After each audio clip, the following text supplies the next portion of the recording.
Sesaat lagi Anda akan menyaksikan Kabar Petang didukung oleh Diabetasol.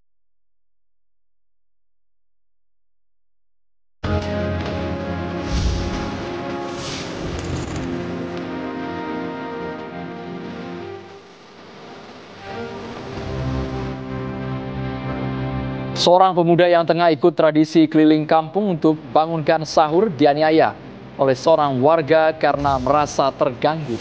Akibatnya pemuda tersebut mengalami luka robek di bagian kepala hingga harus dibawa ke rumah sakit.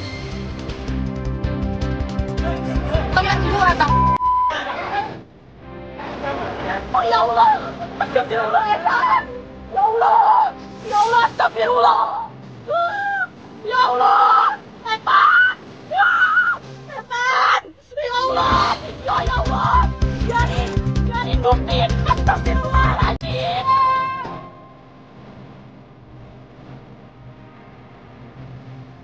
Jenazah Pandu Brata Siregar, korban penganiayaan yang diduga dilakukan oleh oknum polisi akhirnya diekshumasi. Pembongkaran dilakukan untuk membuat kasus ini terang benderang.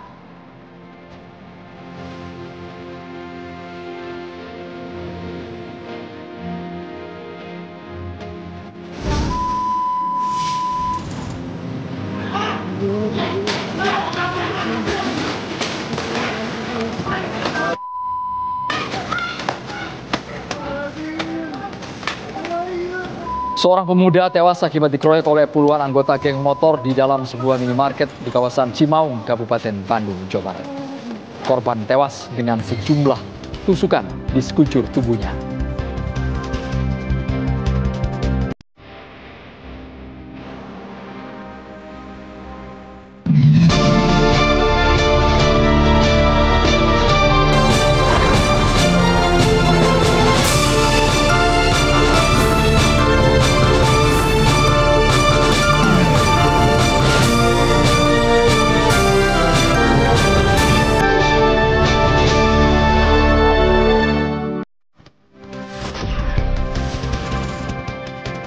Selamat petang pemirsa. Divisi Profesi dan Pengamanan Polri hari ini menggelar sidang etik terhadap ex Kapolres Ngada AKBP Fajar Widya Dharma. Fajar telah ditetapkan sebagai tersangka asusila dan narkoba.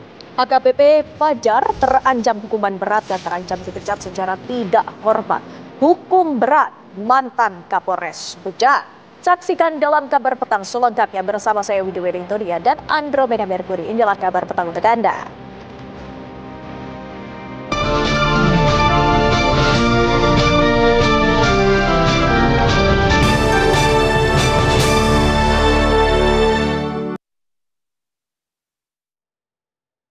Pemirsa, kericuan terjadi saat demonstrasi di depan kantor KPU Pesawaran, Lampung.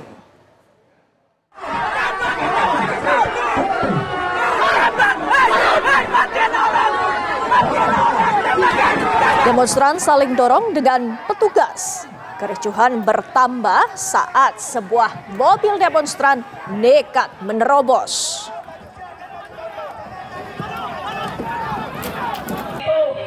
Kericuhan berlanjut setelah Kapolres Pesawaran AKBP Maya Hedi mengingatkan massa agar tidak terpengaruh pihak-pihak yang memprovokasi.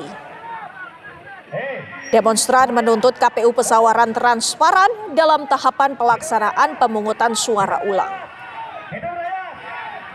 Hati-hati ada yang menyusup. Jangan sampai bikin rusuh di Pesawaran. Pemirsa, seorang pemuda tewas dikeroyok oleh puluhan anggota geng motor di dalam sebuah minimarket di kawasan Cimaung, Kabupaten Bandung, Jawa Barat. Sementara polisi terus mencari para pelaku serta menyelidiki motif pembunuhan.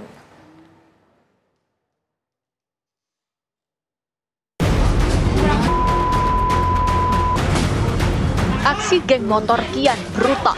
Seorang pemuda di Kabupaten Bandung tewas setelah dikeroyok puluhan anggota geng motor di dalam sebuah minimarket pada Minggu malam.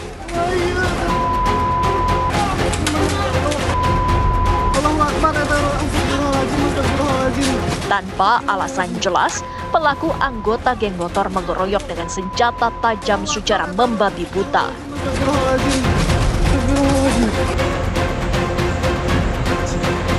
Pelaku kemudian melarikan diri keluar dari area minimarket. Korban RS langsung dilarikan ke Rumah Sakit Sartika Asih Bandung, namun naas nyawanya melayang saat dalam perjalanan. Setelah melaksanakan olah TKP terkait dengan kejadian yang terjadi menjelang berbuka puasa di wilayah Cimaung yang mengakibatkan ada korban meninggal dunia, yang mana saat ini korban sudah kita bawa ke Rumah Sakit Sartika Asih untuk dilaksanakan otopsi, sedangkan kami dari Polres dan Polsek melaksanakan olah TKP, yang mana dari hasil olah TKP kami sudah bisa mengidentifikasi para pelaku, yang mana saat ini kami sedang melakukan pengejaran dan kami mohon doanya agar segera tertangkap para pelaku ini. Polisi terus melakukan penyelidikan guna mengungkap motif pengeroyokan. Dari Kabupaten Bandung, Jawa Barat, Suhendar, TV One mengabarkan.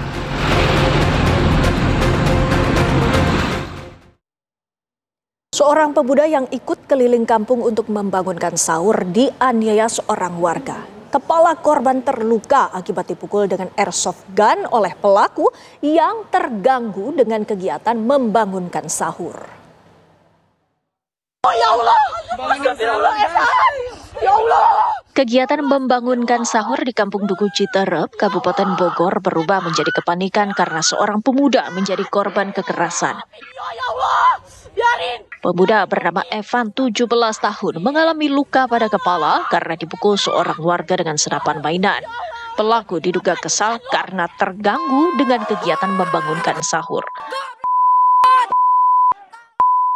Pelaku kemudian diringkus tim Reskrim Polsek Citerep Polres Bogor. Pada bangunin sahur gitu tiap malam kan, bangunin sahur ya. Tiba-tiba saya bangun tidur 2:30 itu ada kejadian gitu. Jadi orang ini memang kejadian bukan baru sekarang, udah yang kesekian kali gitu. Apa luka menurut keterangan si anak nih kan cucu saya. Jadi tangannya juga pada luka ini nangkis, dipukul pakai senjata shotgun itu. Kita menangani kasus yang terjadi penganiayaan dini hari tadi. Sekarang kita tangani di Polsek Citerep ini.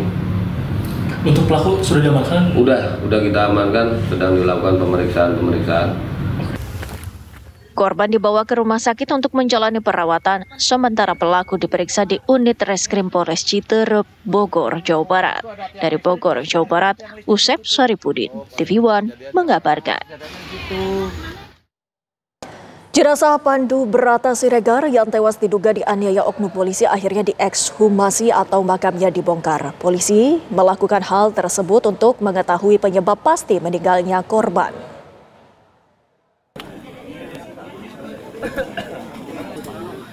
Pembongkaran makam Pandu Brata Siregar dilakukan di Desa Parlakitangan, Simalungun, Sumatera Utara.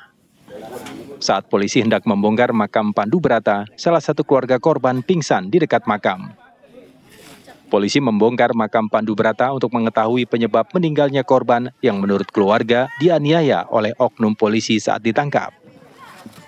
Dokter forensik yang memeriksa jenazah Pandu Brata menemukan sejumlah kejanggalan dari jasad korban. Pemeriksaan tambahan pun perlu dilakukan. Kita lihatlah nanti ada memang seperti warna kemerahan gitu-gitu ya. Berarti belum bisa kita simpulkan? Belum, dia nanti ada pemeriksaan tambahan. Tapi ada tanda-tanda, Dok? Ada sedikit ganjilan di tubuh korban? Ya kan adalah kan, kalau usah kita pungkiri ada. Itu Dok, atau kapan kira-kira Terakhir, kalau saya rata-rata visum 2 minggu, kecuali ada pemeriksaan tambahan lebih ya. Sebelumnya, Pandu Brata Siregar meninggal dunia setelah ditangkap polisi saat menonton balap liar. Menurut salah satu keluarga, korban sempat menjalani perawatan di rumah sakit. Saat itu korban mengaku ditendang oleh oknum polisi. Dari Asahan, Sumatera Utara, Jasa Manurung, TV One mengabarkan. Kapolres Nonaktif Ngada AKBP Fajar Widya Dharma Lukman Sumaatmaja menjalani sidang komisi kode etik profesi Polri di gedung NTCC Polri Senin pagi.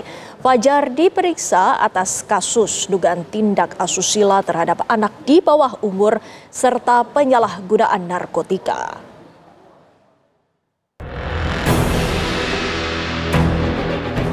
Setelah ditahan sejak 24 Februari 2025 lalu di Rutan Barreskrim Polri, ex-Kapolres Ngada AKBP Fajar Widya Dharma hari ini menjalani sidang Komisi Kode Etik Profesi Polri di Gedung NTCC Polri. Sidang berlangsung tertutup. Fajar terancam sanksi, yakni pemberhentian tidak dengan hormat dari institusi Polri. Ia juga dijerat dengan pasal berlapis tindak pidana kekerasan dengan ancaman hukuman 15 tahun penjara. Namun tidak menutup kemungkinan Fajar dapat dikenakan hukuman seumur hidup. Tapi ada pasal ya yang pasalnya sama hurufnya berbeda yang mengatakan kalau ini dilakukan ya korbannya anak-anak mengalami kerusakan fisik atau jumlah korbannya lebih dari satu bisa hukuman seumur hidup. Dengan konstruksi peristiwa seperti itu bahkan kemarin Karowaprof juga mengatakan ini pelanggaran berat, ya kategorinya ya pasti ini pemencatan dengan tidak hormat. Sebelumnya, Divisi Propam Mabes Polri menemukan bahwa ex-Kapolres Ngada terbukti melakukan pelecehan seksual terhadap sejumlah anak di bawah umur dan persetubuhan tanpa ikatan yang sah, konsumsi narkoba, serta meregang, menyimpan, dan menyebarluaskan video pelecehan seksual terhadap anak di bawah umur. Dari Jakarta, Iman Fajar, Junaidi Saifuddin, TV One mengabarkan. Lantas, apakah sudah ada putusan sidang etik ex-Kapolres Ngada AKBP Fajar? Langsung saja kita tanyakan kepada rekan Iman Fajar. Iman. Ya, untuk saat ini sidang kode etik profesi Polri terhadap AKBP Fajar Widya Dharma yang berlangsung tertutup ini masih terus berlangsung, di mana sidang ini telah berlangsung sejak pukul 10 pagi tadi. Dan untuk perkembangannya pemirsa, tadi sekitar pukul 2 siang sempat dilakukan break atau istirahat ya, di mana tadi kami juga sempat berbincang-bincang juga dengan Komisioner Kompolnas Khairul Anam yang juga mengikuti sidang tersebut dan menyampaikan kepada kami bahwa ada sejumlah perkembangan dari peristiwa ataupun juga kejadian yang dilakukan oleh AKBP Fajar tersebut. Di mana untuk sidang kode etik ini memang untuk melihat konstruksi peristiwa yang berkembang ya pemirsa, dan untuk ini dalam sidang tersebut ditemukan juga bahwa ternyata hotel yang digunakan ini ternyata lebih dari satu yang digunakan oleh AKBP Fajar ini, di mana sebelumnya diketahui bahwa hanya satu hotel, ternyata ada lebih dari satu hotel. Kemudian juga ada mengenai jumlah pertemuan atau jumlah peristiwa ini ternyata lebih banyak dari yang sebelumnya telah ditemukan oleh Divisi Propam Mabes Polri. Dan tentunya kemudian ini ada kemungkinan bahwa AKBP Fajar akan dikenakan pemecatan secara tidak hormat. Kita akan menunggu bagaimana keputusan selanjutnya. Baik, terima kasih Iman Fajar mengabarkan langsung dari Mabes Polri Jakarta. Pemirsa, Wakil Ketua DPR RI Sufmi Dasko Ahmad menegaskan draft revisi Undang-Undang TNI yang beredar di media sosial berbeda dengan draft yang dibahas di Komisi 1 DPR. Menurut Dasko, Komisi 1 DPR hanya membahas 3 pasal dalam revisi Undang-Undang TNI.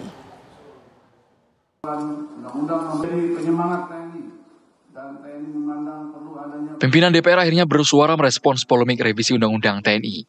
Wakil Ketua DPR Sufmi Dasko Ahmad menyebut, Komisi 1 DPR hanya membahas 3 pasal, yaitu kebijakan dan strategi pertahanan, pasal tentang usia pensiun, dan pasal prajurit aktif dapat menduduki jabatan di kementerian atau lembaga. Prajurit dapat menduduki jabatan pada kementerian atau lembaga. Jadi prajurit aktif dapat menduduki jabatan pada kementerian lembaga. Pada saat ini, sebelum direvisi ada 10, kemudian ada penambahan karena di masing-masing institusi di undang-undangnya dicantumkan, sehingga kita masukkan ke dalam revisi Undang-Undang TNI seperti Kejaksaan Agung misalnya, karena ada di situ Jaksa Agung Pidana Militer yang di Undang-Undang Kejaksaan itu jabat oleh TNI, di sini kita masukkan. Kemudian untuk pengelola perbatasan, karena itu beririsan dengan tugas pokok dan fungsi. Sufmi Dasko juga menyatakan, draft yang beredar di media sosial berbeda dengan pembahasan di Komisi 1 DPR. Dalam revisi Undang-Undang TNI itu hanya ada 3 pasal, yaitu pasal 3, pasal 53, dan pasal 47. Jadi nggak ada pasal-pasal lain yang kemudian di draft yang beredar di media sosial itu saya lihat banyak sekali. Dan kemudian kalaupun ada pasal-pasal yang sama yang kita sampaikan itu juga isinya sangat jauh berbeda. Sufmi menyatakan pembahasan revisi tidak dilakukan diam-diam, namun sudah dibahas sejak lama di Komisi 1 termasuk melibatkan partisipasi publik. Dari Jakarta, tim TV One mengabarkan. Kita beralih ke kabar lainnya, pemirsa. Indonesia memiliki Masjid Taj Mahal Mini. Bangunannya mirip dengan Taj Mahal yang berada di India, namun versi mininya. Selain menjadi destinasi wisata religi, Masjid Taj Mahal Mini ini juga menggelar pesantren kilat selama bulan Ramadan. Masjid Raya An-Nur merupakan salah satu masjid terbesar di Provinsi Riau. Desain bangunannya menyerupai Taj Mahal yang berada di India. Masjid megah yang dibangun pada tahun 1963 ini berada di Jalan Hang Tua, berada di Kota Pekanbaru Riau. Konsep bangunan Masjid An-Nur dipadukan dari 4 budaya, yakni budaya Melayu, Arab, Turki, serta India. Masjid An-Nur memiliki 4 menara dengan tinggi 47 meter. Masjid ini selain untuk ibadah sholat, Masjid An-Nur yang memiliki luas 12,6 hektar juga digunakan untuk berbagai kegiatan.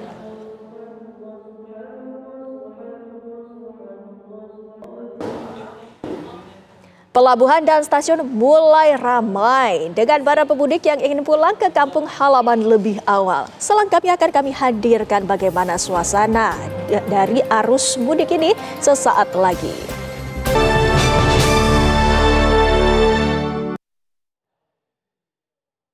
Pemirsa, di Bandung, Jawa Barat, tepatnya di Jalan Kalipah Apo, Kecamatan Astana Anyar, terdapat ada kolak dan lotek legendaris yang kerap diserbu saat berbuka puasa. Kalau sudah namanya legendaris, yang pasti laris manis ya.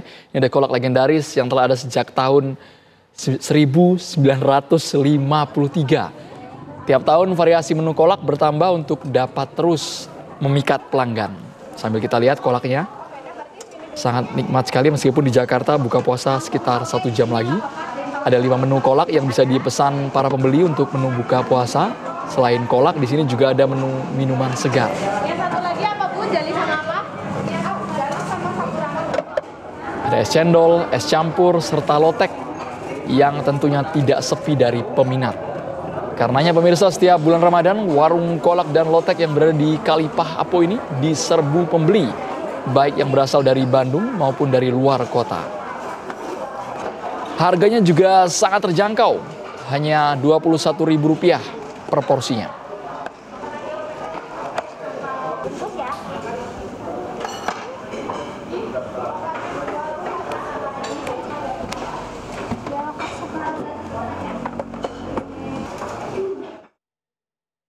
Dari Bandung kita langsung ke Jakarta. Saya akan ajak Anda pemirsa bergabung bersama dengan Zinka Neila. Ini Zinka mau berburu takjil apa pada sore hari ini? Zinka Neila di GBK Senayan, silakan. Ya, Andro dan juga pemirsa TV One, saat ini saya sedang berada di Sundown Market. Ini adalah bazar Ramadan yang terletak di sebelah lapangan softball di area Gelora Bung Karno, Jakarta. Di sini pemirsa Anda bisa menikmati beragam variasi makanan untuk berbuka puasa dari jam 3 sore hingga jam setengah 10 malam. Dan saya langsung aja ajak Anda pemirsa untuk melihat nih ada makanan apa aja sih di sini. Tentunya ada mulai dari makanan ringan pemirsa seperti ada pentol, ada gyoza. Nah, ini dia pemirsa, sudah ada gyozanya. Wow, juga ada tahu. Ini ada tahu ya Mas ya? Tahu baso, kemudian ada baso goreng ya. Dan ini apa nih Mas yang di sebelah sini nih pemirsa, saya ingin lihatin Anda. Selain makanan ringan juga tentunya ada di sini chicken steak ya Mas ya. Wah pemirsa, ini chicken steaknya langsung dipanggang di hadapan Anda, jadi bisa kebayang dong freshnya ya. Wah, wanginya pemirsa menggugah selera banget nih. Udah 1 jam lagi untuk buka puasa. Dan biasanya ini satu porsinya berapa Mas? Di sini dibanderol seharga 30.000.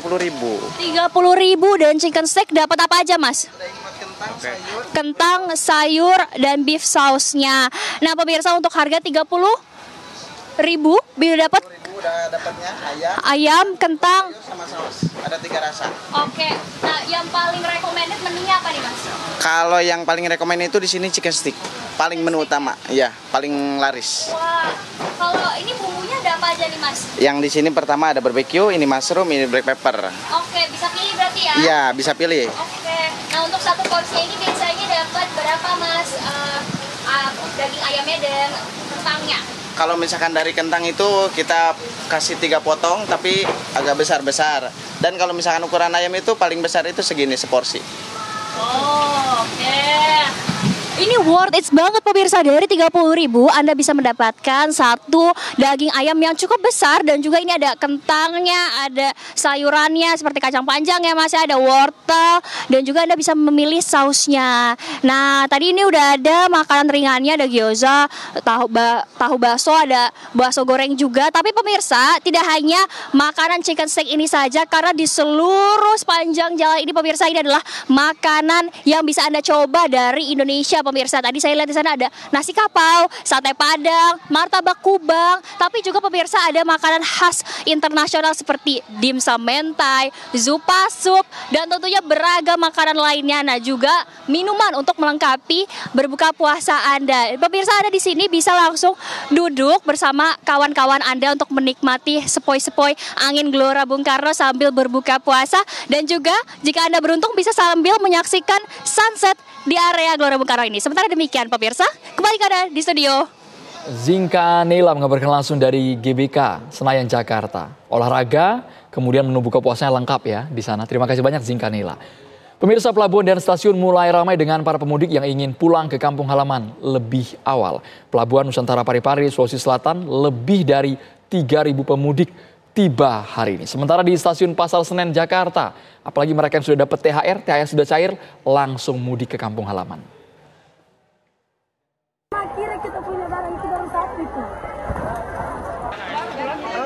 Di pekan ketiga Ramadan, 3.182 penumpang tiba di Pelabuhan Nusantara Parepare. Ribuan penumpang ini berasal dari Samarinda, Kalimantan Timur, dan Nunukan, Kalimantan Utara. Banyaknya pemudik yang mudik lebih awal dipicu kekhawatiran tidak mendapatkan tiket dan keterbatasan jadwal kapal.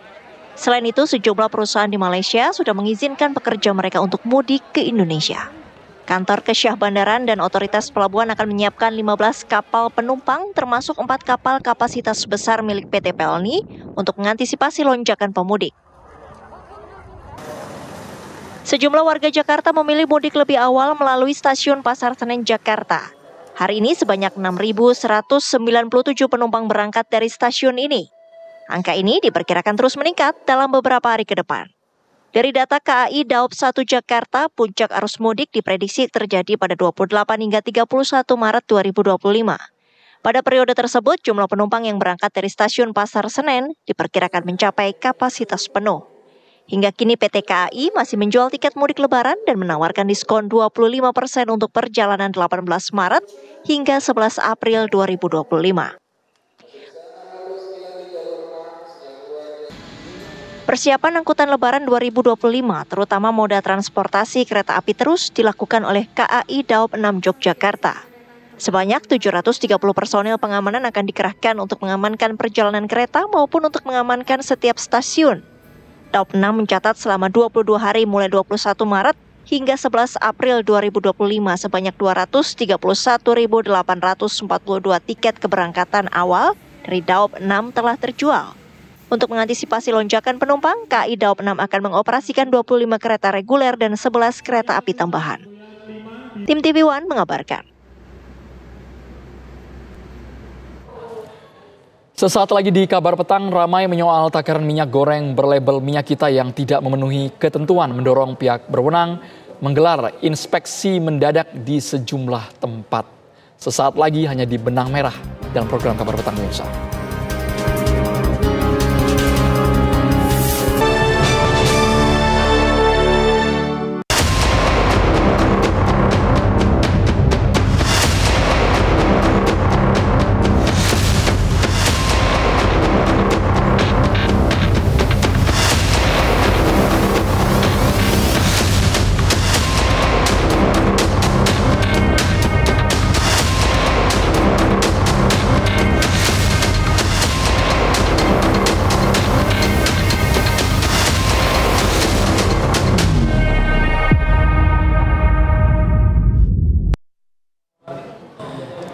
Ramai menyoal takaran minyak goreng berlabel minyak kita yang tidak memenuhi ketentuan mendorong pihak berwenang menggelar inspeksi mendadak di sejumlah tempat. Mereka mengurangi takaran hingga mematok harga melebihi harga eceran tertingginya.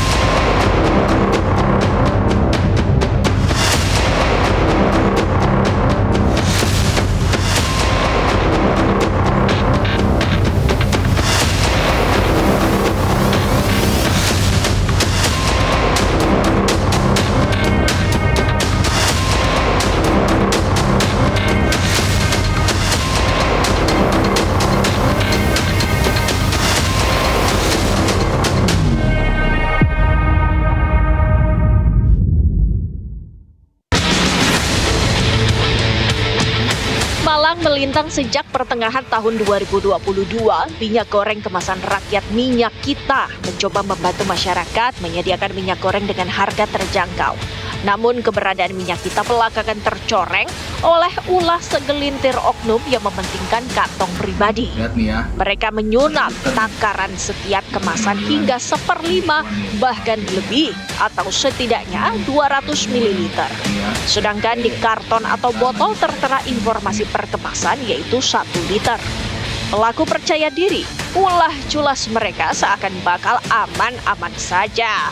Apalagi mereka mengemasnya secara rapi. Tapi warganet juga tak kalah jeli. Sebagian mereka pun mengendus praktik tak beres ini. Alhasil terkuaklah akal-akalan para oknum menyunat takaran. Nyaring suara warganet dengan cepat menggema ke seantero jagat maya hingga para pemangku kepentingan. Sejumlah pejabat berwenang lantas menggelar inspeksi mendadak di sejumlah daerah. Di Jakarta, Kepala Satgas Pangan Polri bersama Dirjen Perlindungan Konsumen dan Tertib Niaga Kementerian Perdagangan menggelar sidak di wilayah Cilincing, Jakarta Utara pada Rabu 12 Maret 2025. Mereka melakukan uji takar pada kemasan kantong 1 dan 2 liter produk Minyak Kita yang diproduksi PT Binamas Karya Fausta. Hasilnya, petugas tidak menemukan pelanggaran takaran. Untuk produksi Minyak Kita, suplai bahan baku dari Smart, PT Smart dengan komposisi CP8 dan diproduksi 1 hari suplai itu dapat kurang lebih 150 ton. Untuk produksinya kurang lebih 15.000 karton. Kemudian didistribusi langsung ke pengecer kurang lebih ada 20-30 di wilayah DKI Jakarta dan Jawa Barat. Dan saat ini kita lihat sendiri tadi hasil pengukuran masih batas toleransi 0,97 dari 1 liter yang tertera di label kemasan. Kadang-kadang kita ada antara mesin itu kadang-kadang ada drop kesalahan teknis dari mesin ya. Tapi sudah kita atur sedemikian rupa agar mereka itu tidak kurang dari sampai yang batas ditentukan. Namun cerita berbeda muncul dari sidak yang dilakukan di sejumlah daerah seperti di Depok, Jawa Barat, Kudus, Jawa Tengah, serta Mataram, Nusa Tenggara Barat. Di Depok, Jawa Barat, jajaran pemerintah Kota Depok melakukan uji petik berbagai kemasan Minyak Kita untuk diukur ulang takarannya, apakah memenuhi ketentuan atau tidak. Pengukuran dilakukan dengan metode yang sesuai kaedah serta menggunakan gelas takar standar. Dalam sidak yang dilakukan pada Kamis 13 Maret 2025 itu, petugas mendapati Minyak Kita kemasan botol yang berisi hanya 800 ml. Sementara untuk kemasan kantong, volumenya mencapai 1 liter. Pemerintah Kota Depok, Jawa Barat akan menarik peredaran Minyak Kita di pasar-pasar yang menjual Minyak Kita tidak sesuai takaran. Kami menemukan ada 2 Minyak Kita dari 2 produsen yang berbeda. Itu tidak sesuai dengan ketentuan peraturan yang ada. Yang pertama, dia tidak sesuai dengan ketentuan Undang-Undang Nomor 2 Tahun 1981 terkait metrologi. Di situ tidak dicantumkan ukurannya atau volumenya. Kemudian yang kedua, setelah kami ukur secara langsung di lokasi, ternyata Yang satu volumenya hanya 700 mili, tidak sampai 1 liter. Yang kedua volumenya 800 mili. Kejanggalan serupa juga dijumpai di Kabupaten Kudus, Jawa Tengah. Jajaran Dinas Perdagangan setempat yang melakukan sidak di Pasar Tradisional Pasar Baru Kudus pada Rabu 12 Maret 2025 mendapati kemasan botol minyak kita dalam 2 versi, yaitu botol dengan tutup warna kuning dan satu lagi warna hijau. Takaran keduanya sama-sama tidak memenuhi ketentuan. Kemasan botol dengan tutup warna kuning berisi 970 ml, sedangkan yang bertutup hijau berisi 800 ml. Kami ingin memastikan ketersediaan bahan pokok untuk masyarakat, tapi kebetulan tidak sengaja kami menemukan minyak kita yang masih menjadi masalah nasional, yang ukuran volumenya nggak sesuai dengan aturan masuk penjualan HET-nya ya. Pertama kali itu konsumen bilang, Mas kok nggak ada netone gitu, baru tahu itu berluh. Temenan berarti nggak ada netone, baru terus tak cek, saya takar itu sekitar 800 mili. Sementara modus kecurangan berbeda ditemukan di Mataram, Nusa Tenggara Barat. Temuan oleh tim gabungan Dinas Perdagangan Kota Mataram di Pasar Kebon Roek, Kota Mataram, Nusa Tenggara Barat pada Rabu 12 Maret 2025 itu mengungkapkan ada indikasi minyak kita dioplos dengan minyak curah. Alhasil, warna minyak kita yang ditengarai oplosan itu pun cenderung keruh. Sudah begitu, isinya kurang dari ketentuan. Minyak tersebut dibanderol dengan harga yang hampir sama dengan HET minyak kita. Kan masyarakat itu tahunya yang penting brandnya minyak kita, tetapi masyarakat minyak kita dengan volume 1 liter. Tapi kan masyarakat tidak tahu seperti ada di yang kedua tadi kita temukan ada minyak curah juga yang dikemaskan. Itu kan kotor apa segala macam, yang penting mereknya minyak kita. Nah itu yang perlu kita edukasi kepada masyarakat. Sederet temuan kecurangan yang menyertai minyak kita mendorong aparat penegak hukum turun tangan.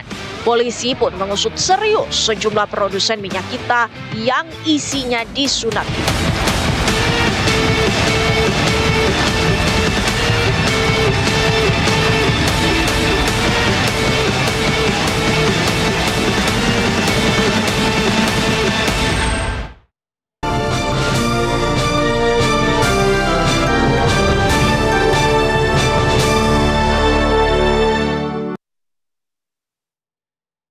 Pemirsa, salah satu ibu anak 6 tahun yang jadi korban pencabulan mantan Kapolres Ngada NTT AKBP Fajar Widyadharma Lukman memberikan kesaksiannya secara eksklusif kepada tim TV One. Ibu korban mengaku selama ini tidak pernah curiga saat seorang wanita membawa anaknya kepada AKBP Fajar dan membawa uang setelah pulang ke rumah. Saya dijemput oleh kepolisian Polda NTT pada tanggal 3 Maret. Kejadiannya jam 1. Jemput langsung ke RSB. RSB kita periksa, langsung lagi ke Polda. Di situ mereka menyampaikan video yang ada, kejadian yang ada, sakit hati. Saya lihat. Baru di situ kan pejabat yang berbuat. Dan saya langsung saya terpukul. Kenapa pejabat yang berbuat begini? Polres lagi. Kenapa dia harus berbuat begini? Itu yang sakit hatinya di situ. Apalagi anak saya di bawah umur 6 tahun.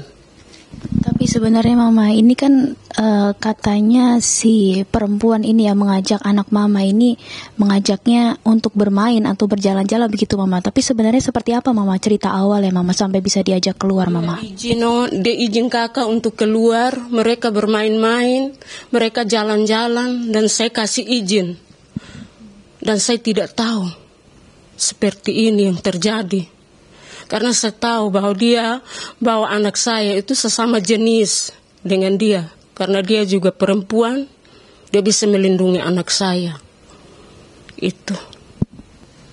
Dia tidak jual dirinya sendiri, kok bisa dia jual anak saya? Tapi benar Mama, itu katanya dari setelah pulang dari TKP hotel itu Mama, anak Mama itu membawa uang Mama. Itu benar Mama? Bawa kakak. Dia bawa. Saya tanya, uang ini siapa yang kasih? Dari bapaknya kakak. Lalu dari pihak itu seperti apa Mama? Apakah ada gerak-gerik yang mencurigakan atau seperti apa Mama saat bertemu Mama? Dia tidak berbicara apa-apa dengan saya.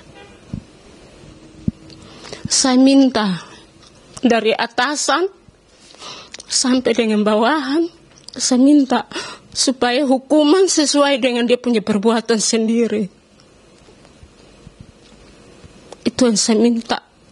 Sebagai perempuan, sebagai mama, itu yang saya minta. Supaya jangan jadi bibit-bibit di NTT, khususnya di Kupang.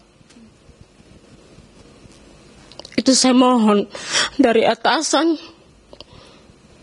Hukumannya saya timpal dengan perbuatannya sendiri. Kenapa anak saya yang dikorbankan, dia buka anak saya, dan dia tidak ada perasaan. Kenapa? Pengakuan eksklusif dari ibu korban, anaknya masih di bawah 6 tahun. Saat ini sudah bergabung bersama kami ada kriminolog Mbak Hanifah Hasna. Mbak Hanifah, kami ingin tahu Mbak, seorang AKBP bayangkan berperilaku menyimpang, pedofilia, korbannya anak-anak di bawah umur. Faktor apa yang memicu bisa sebejat ini Mbak? Ya, pertama-tama saya ingin berduka ya kepada ibunya korban tadi ya, bahwa ini adalah anak perempuan yang paling disayang. Ini kondisinya seperti ini. Mas, saya sampai nggak bisa berkata-kata ya saking marahnya. Saya nggak tahu orang di luar sana itu pasti semarah saya atau mungkin melebihi saya. Bahwa ini adalah kombinasi dari kejahatan yang luar biasa. Kejahatan yang pertama adalah dia menggunakan pornografi yang sudah merusak otaknya, ya, dan satu lagi dia menggunakan kekuasaannya untuk melakukan kekerasan seksual terhadap korban. Nah sebetulnya kombinasi ini itu sangat-sangat mempengaruhi cara berpikirnya sehingga dia pasti melakukan tindak kriminal. Dari penggunaan narkoba dan dia pornografi ini sebetulnya yang rusak otaknya itu ada di 5 bagian. Kalau dia menggunakan pornografi ada 5 bagian otaknya yang rusak, kalau dia menggunakan narkoba itu ada 3 bagian yang rusak. Tetapi satu yang paling pasti adalah bagian prefrontal cortexnya itu rusak, yaitu bagian moral. Di mana moral itu yang membedakan antara manusia dan binatang. Kita lihat dia itu seorang atasan yang seharusnya bisa mengampu masyarakat gitu ya, tapi ternyata dia bisa melakukan kejahatan terhadap anak-anak. Inilah yang membuat masyarakat menjadi semakin tidak percaya terhadap institusi tersebut karena tidak bisa menjaga kualitas dari pemimpinnya untuk menjadi orang yang baik. Yang kami khawatirkan Mbak, bertahun-tahun menjabat mungkin sebagai Kapolres, sebelumnya pernah berada di mana? Jangan-jangan Mbak, bukannya asumsi, tapi korbannya kabarnya sudah lebih dari 3 orang. Iya. Nah, sebetulnya ini kita harus bisa mengumpulkan korban mana lagi yang sebetulnya belum mengaku. Karena mungkin saja ini sudah dilakukan seperti yang Mas Andrew bilang tadi, sudah dilakukan sekian lama. Dan ini tidak terbongkar karena dia adalah seorang pemimpin gitu ya. Kalau pemimpin itu dia punya hak untuk punya hak dan punya privilege bahwa segala sesuatu yang dilakukan itu bisa ditutupi. Nah, dari sini juga kita bisa mengetahui sebetulnya pelaku ini punya jiwa atau kondisi manipulatif sehingga segala sesuatu yang sudah dia lakukan sampai saat ini bisa dia tutupi dengan cara memberikan kondisi-kondisi atau sifat-sifat baik untuk menutupi kepribadian buruknya. Maaf Mas Andro, kasus ini sangat emosional sehingga saya merasa sangat-sangat marah dan saya tidak terima dengan kondisi ini. Seperti yang Ibu korban sampaikan bahwa hukuman ini harus diberikan seberat-beratnya karena ini sudah sangat-sangat merusak masa depan anak-anak. Kita nggak tahu apakah 3 atau 4 orang anak ini adalah anak-anak terakhir atau masih banyak lagi. Perlu sekali untuk membuka layanan pengaduan sehingga korban-korban yang lain bisa mengadukan. Jadi kalau menerjemahkan hukuman setimpal Mbak, karena hari ini merupakan sidang etik dari yang bersangkutan, apa yang harus diterima? Ini kan pasalnya berlapis. Pasalnya berlapis. Dia berlapisnya itu karena dia menggunakan narkoba, dia melakukan perdagangan orang, ada cybercrime di situ, berarti hukum berlapis ini harus segera ditegakkan kepada pelaku ini. Kalau untuk dugaan Mbak Hanifah, apakah ini baru 1-2 kali ketika berada di Ngada NTT saja, atau memang sudah karakter yang menahun Mbak? yang mendarah daging, Mbak? Sebetulnya kalau karakter yang menaun ini kita perlu menanyakan atau memeriksakan secara medis kepada psikiater ya. Tapi ini bukan sesuatu yang ujuk-ujuk atau tiba-tiba. Artinya mungkin dia sudah melakukan penyimpangan di tempat lain tapi tidak sampai sekeras ini atau tidak sampai seterbuka ini. Sebetulnya karena ada barang buktinya ya, kan ada video itu. Nah yang lain kita nggak tahu seperti apa. Sehingga perlu penyelidikan dan penyidikan lebih lanjut di tempat-tempat di mana si Bapak AKBP ini pernah bertugas. Atau di lingkungan-lingkungan terdekatnya. Karena bagaimanapun juga ini dilakukan secara online atau secara cyber. Dia tidak perlu ketemu orangnya langsung, tapi dia bisa melakukan perdagangan atau dia membeli seseorang, membeli objek dengan cara yang mudah. Baik, singkat saja Mbak Hanifah. Menurut Mbak Hanifah, kalau ingin menumpahkan hukuman seperti apa yang harusnya diterima oleh AKBP Fajar ini? Sebetulnya saya ingin melimpahkannya lagi ke pemerintah ya, tapi yang paling tepat adalah hukuman mati. Baik. Terima Karena kasih dia banyak. sudah merusak generasi dan dia sudah mencoreng nama baik institusi. Kita tahu ketika yang melakukan orang tua dan orang tua itu seharusnya sebagai pelindung, baik itu guru maupun orang tua, dan ini dia adalah seorang ketua di institusi. Ini adalah kejahatan yang sangat-sangat luar biasa. Terima kasih banyak kriminolog Mbak Hanifah Hasna sudah bergabung di Kabar Petang. Mbak Hanifah berharap ada hukuman setimpal yakni hukuman mati. Sesaat lagi pemirsa di Kabar Petang, semarak buka puasa bersama di jalur Gaza dan Timur Tengah akan kami hadirkan usai jeda berikut ini. Dan pemirsa, seperti apa suasana Ramadan di Mekah, Arab Saudi hari ini? Kita langsung saja tanyakan kepada rekan Rahmat Maulid. Assalamualaikum Rahmat, pada hari ini apa saja yang menjadi tradisi yang bisa diceritakan kepada kami? Silakan Rahmat. Waalaikumsalam warahmatullahi wabarakatuh. Windy, selamat sore waktu Indonesia, dan di sini sebenarnya masih jam 2 siang. Ada beberapa hal yang saya mau informasikan pada Anda, Windy, yaitu mengenai ngabuburit atau menunggu berbuka puasa. Nah, di Mekah sendiri, terutama di Masjidil Haram, itu ada lokasi yang memang banyak dikunjungi untuk ngabuburit ini, yakni Menara Tower, yaitu maksud kami Zam-Zam Tower, yaitu menara jam di Mekah. Nah, ini menjadi ikon bagi kota Mekah sendiri. Nah, ada apa saja sebenarnya di Menara Tower ini sehingga banyak sekali dikunjungi oleh warga atau jamaah umroh saat ini. Yang pertama di Zam-Zam Tower ini ada hotel atau penginapan. Yang kedua di sini juga ada museum, dan yang ketiga yang tak kalah menarik adalah mengenai pusat perbelanjaan. Nah, pengunjung ini biasanya banyak menghabiskan waktunya untuk menunggu berbuka puasa dengan mengunjungi Zam-Zam Tower untuk berbelanja atau window shopping seperti itu. Nah, kalau memang ini memang menarik perhatian warga atau pengunjung di Masjidil Haram, karena memang letaknya itu berseberangan dengan Masjidil Haram. Istilahnya kalau kita kepleset, kalau mau ke Masjidil Haram, kita udah sampai karena pelatarannya itu menyambung dengan pelataran yang ada di Masjidil Haram. Ya Windy, memang banyak hal yang menarik, terutama banyak barang-barang yang serta makanan-makanan atau minuman yang dijual di gerai-gerai yang ada di maksud kami yang ada di Zam-Zam Tower ini. Ya Windy, kita akan keliling-keliling dulu, kita akan melakukan window shopping juga, siapa tahu ada yang tertarik atau ada yang menarik, barang-barang apa saja yang bisa dibeli untuk oleh-oleh nanti. Windy. Ngabuburit sambil berwisata belanja. Terima kasih Rahmat Maulid atas informasinya langsung dari Mekah, Arab Saudi. Pemirsa, sebentar lagi waktu berbuka puasa ada satu menu makanan yang sepertinya layak dicoba atau dijadikan menu alternatif berbuka puasa. Namanya yaitu menu satu ataupun sate jumbo. Nanti kami akan hadirkan sesaat lagi.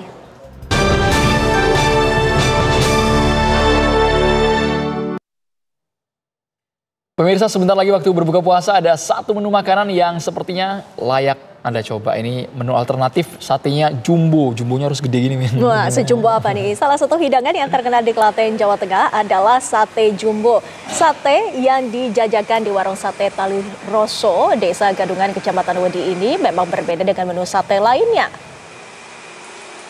Potongan daging yang besar-besar yang ditusuk dengan tusuk sate dari jeruji besi membuat sate jumbo ini banyak digemari.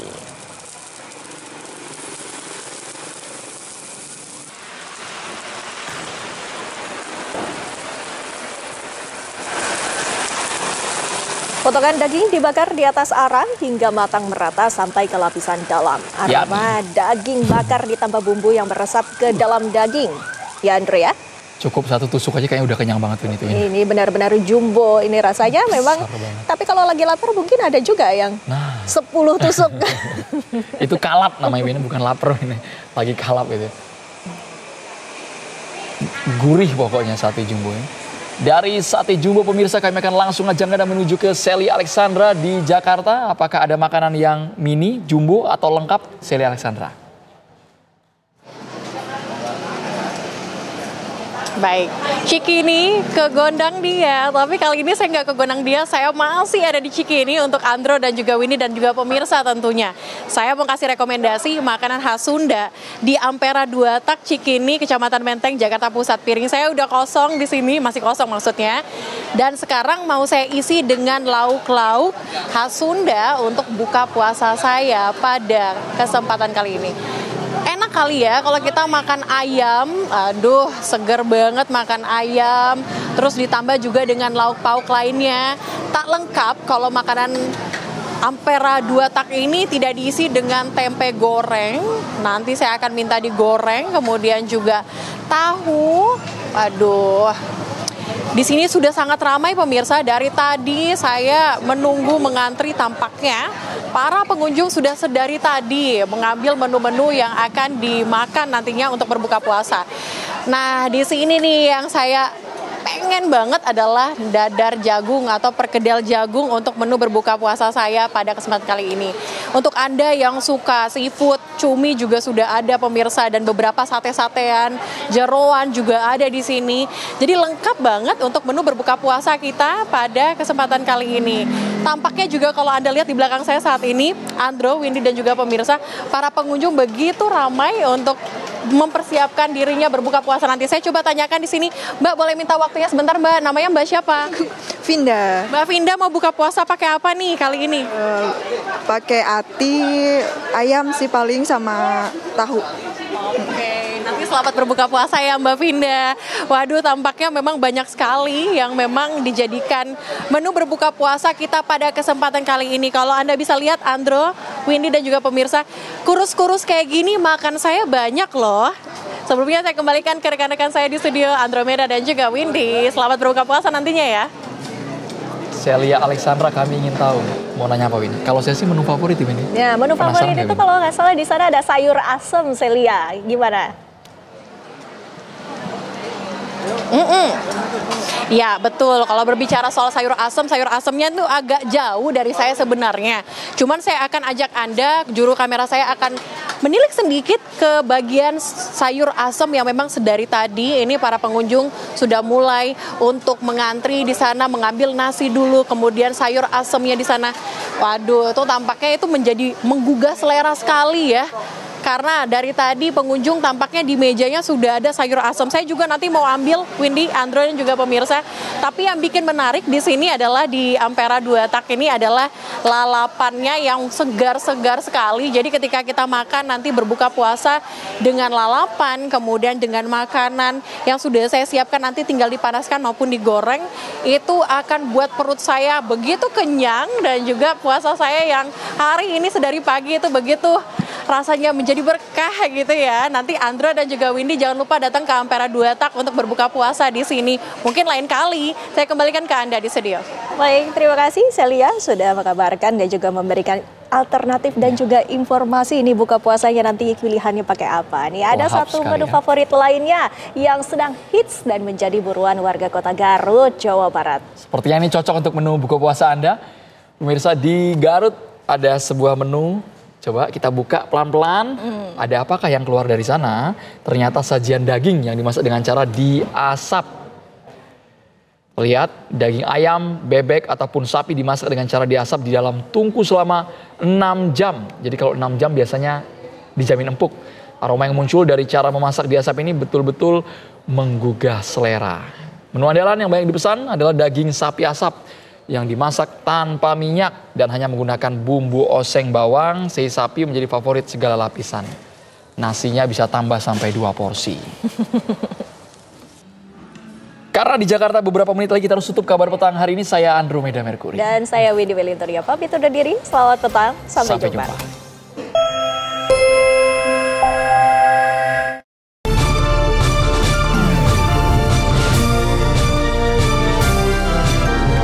Anda baru saja menyaksikan kabar petang didukung oleh Nutrif Benecol,